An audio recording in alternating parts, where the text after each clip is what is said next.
Hey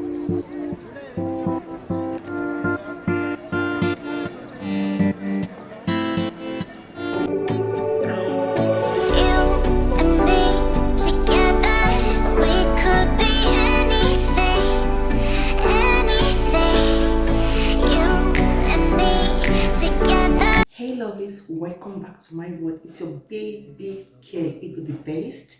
So guys, if you're new in my channel or just coming across my video for the first time and want to be part of this lovely growing channel, please don't forget to subscribe, like, share, comment, turn on your notification bell so that whenever I upload any video, you'll be among my first viewer.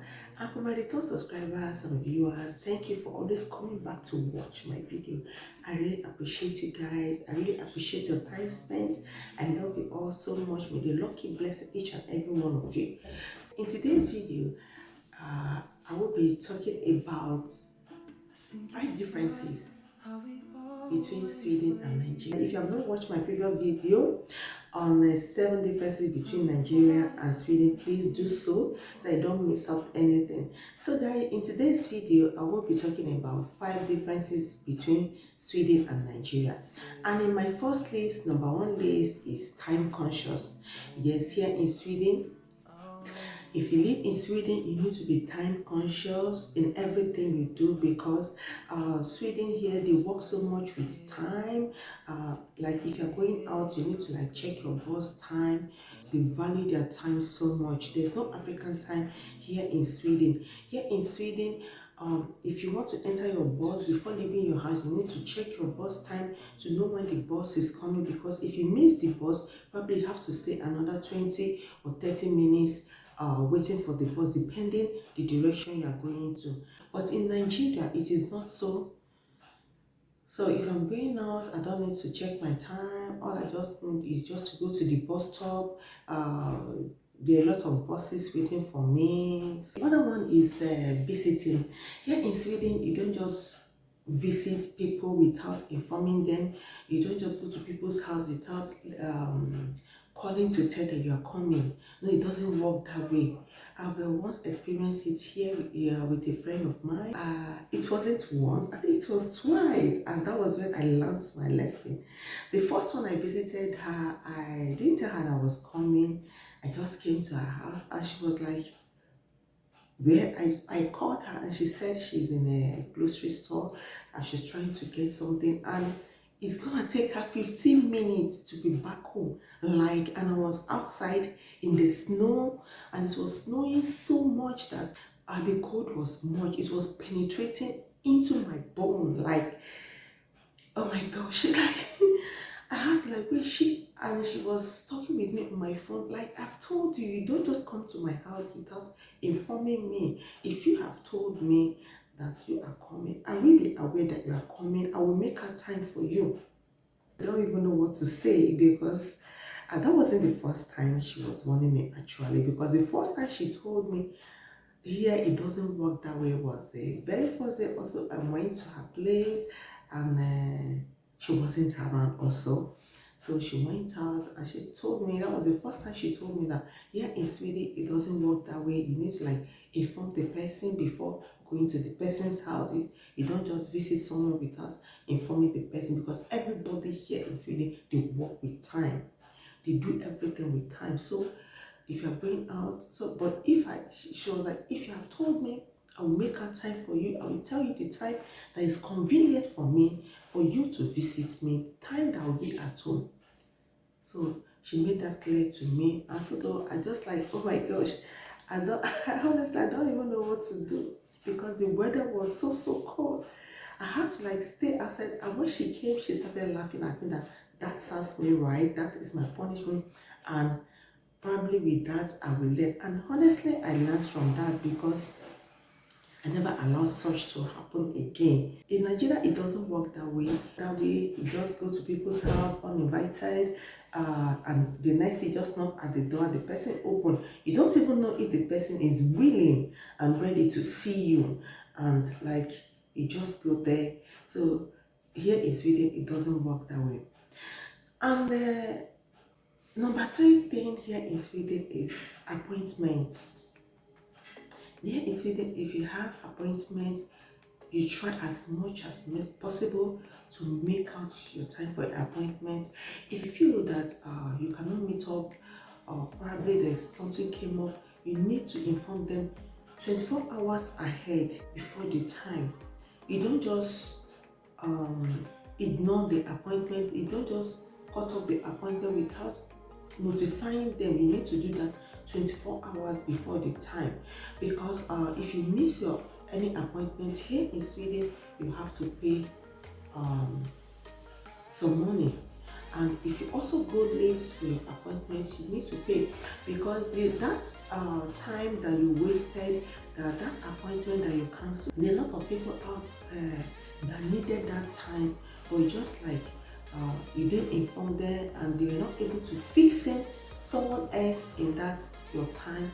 So they value that time so much, because you just like inform them that yes, I will not be coming, so they can fix in someone else. So they value their appointment so much. So you don't just cancel any appointment here in Sweden. It doesn't. But in Nigeria, if I have any appointment, it's all about going there the next day and tell the doctor that this is what happened, I couldn't meet up with my appointment, or you go to the office and tell that this is what happened. But here in Sweden, it doesn't work that way at all. You need to inform them 24 hours before the time so that they can cancel the appointment. The fourth thing here is another one is prescription, drug prescription. Here in Sweden, you cannot get any medicine without doctor's prescription, but there are some medicine you can get, like supplements, pain relief on your own. But the other drugs, the doctor can only write it and forward it to the pharmacy. So all you just need to go to any pharmacy of your choice, show them your portion number. So with your portion number, they log in, so they check what the doctor has written, so you can get it. So here in Sweden, you cannot buy. It's very, very difficult to buy drugs on your own. It's very, very difficult. So you cannot just walk in to any pharmacy and get drug. But in Nigeria, it doesn't work that way. You can just go to pharmacy with doctor's prescription, get your drug yourself, or if you know any drug that you have been taking before, you can just walk into the pharmacy and show them, tell them the name of the drug, and you get it. The last one is a wait for your turn. Yes, here in Sweden, everybody they are well organized and they follow the rules and regulations.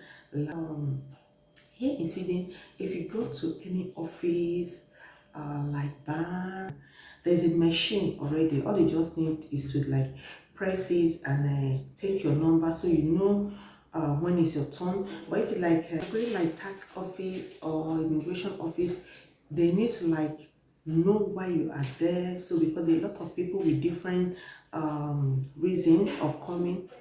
So some are there to get their passport, some are there to apply. So different people with different reasons. So they need to know why you are there. But if it's in the bank, you don't need to like inform them. You just need to like go to the number machine and just press out your number.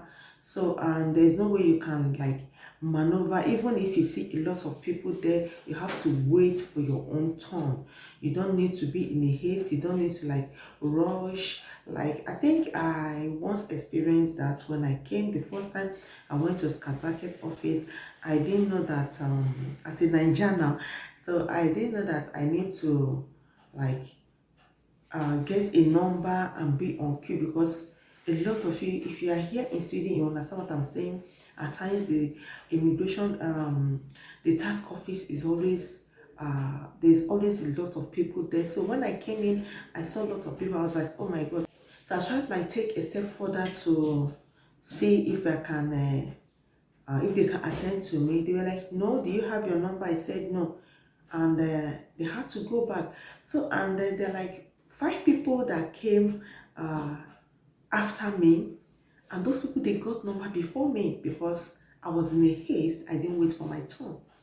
So I just tried to like use our Nigerian method. So it doesn't work like that in here in Sweden. So you just have to like be on queue. Even if it's 1 million people you met there, you have to take your number and be on queue. But if you feel that the crowd is the people are much, then you make out time and come as early as possible. But in Nigeria, it doesn't work that way.